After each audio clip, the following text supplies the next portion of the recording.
আসসালামু আলাইকুম। আমার পেজে আপনাদের স্বাগতম। আমার নাম ইনাম। এই তো পেজের নাম জাকিয়া। এই যে ফুলকপি সিদ্ধ হতে দেখছেন, আমি তো ভাবছিলাম আমি মনে হয় এই ভিডিও শেষ করতেই পারবো না। আমার কোনো ইচ্ছেই ছিল না মূলত। সময় ছিল না ভিডিও করার। একে তো বাচ্চাটা অসুস্থ, এর মধ্যে এসবের কথা মাথায় আসে না। যদি ভিডিও করার ইচ্ছে থাকতো, তাহলে ফুলকপি কাটা থেকে দেখাতাম আরকি। মজা করলাম। আমি তো জানতামও না যে এই ভিডিও এডিট করতে পারবো। এডিট করার পরে দেখি ৫ মিনিট ২৯ সেকেন্ডের মতো হয়েছে। ভাবছি কিভাবে এত লম্বা ভিডিওর ভয়েস দিব। একসাথে দিতে পারবো না এটা নিশ্চিত।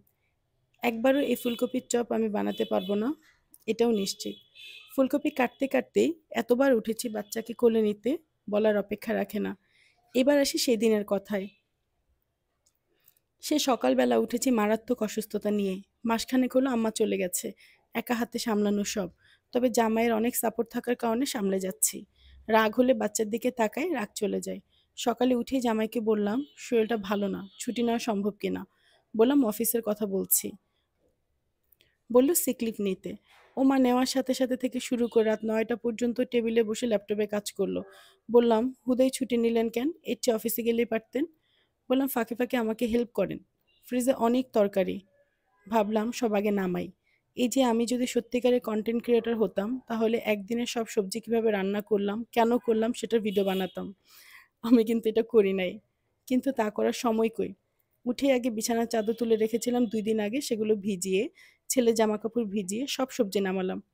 মাথায় ভূত চাপলো, সব সবজি কেটে আলাদা আলাদা করে রান্না করে ২ বা ৩ দিনের জন্য রেখে দেই। যেভাবে সেই কাজ। এর মধ্যে ২ প্রকারের শাক ছিল, যা ৪ দিন আগে কিনেছিলাম, সেটা ফ্রিজে। আমি আমার শাশুড়ির শেখানো টেকনিক কাজে লাগিয়ে রেখেছিলাম। আর ভাবছিলাম নষ্ট না হয়ে যায়। সেটা অন্য ভিডিওতে বলবো।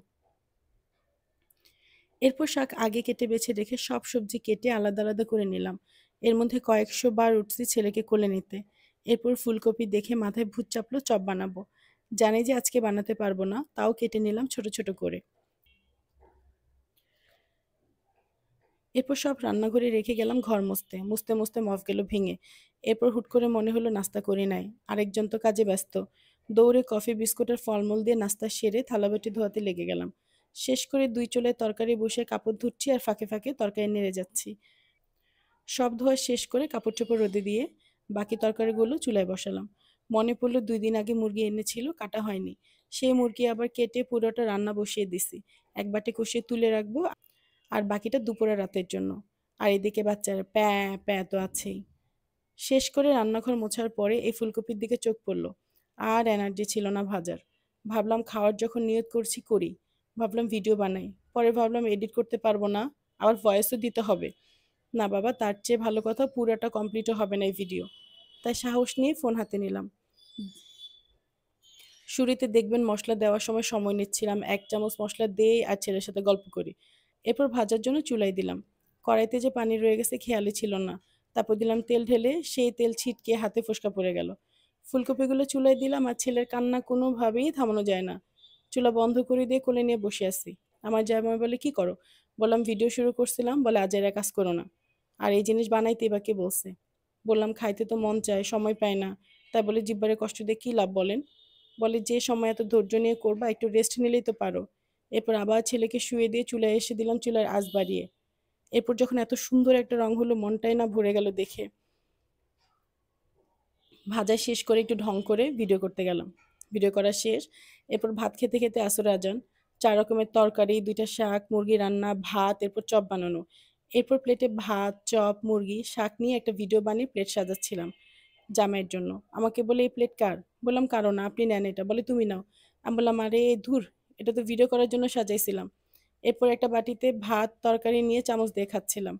এরপর ছেলের কান্না শুরু। হাত ধুয়ে কোলে নিয়ে ১৫ মিনিট পর ঘুম পাড়িয়ে আবার খেতে বসলাম। আবার সব গুছিয়ে বসলাম আর মাগরিবের আজান শুরু।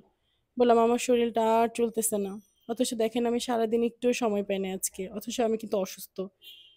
আপনি থাকাতে কত কাজ ছেড়ে ফেলতে পারলাম। এত বড় ভিডিও এডিট করে ভয়েস দিয়ে শেষ করতে পারলাম ভাবতেই পারতেছি না আমি।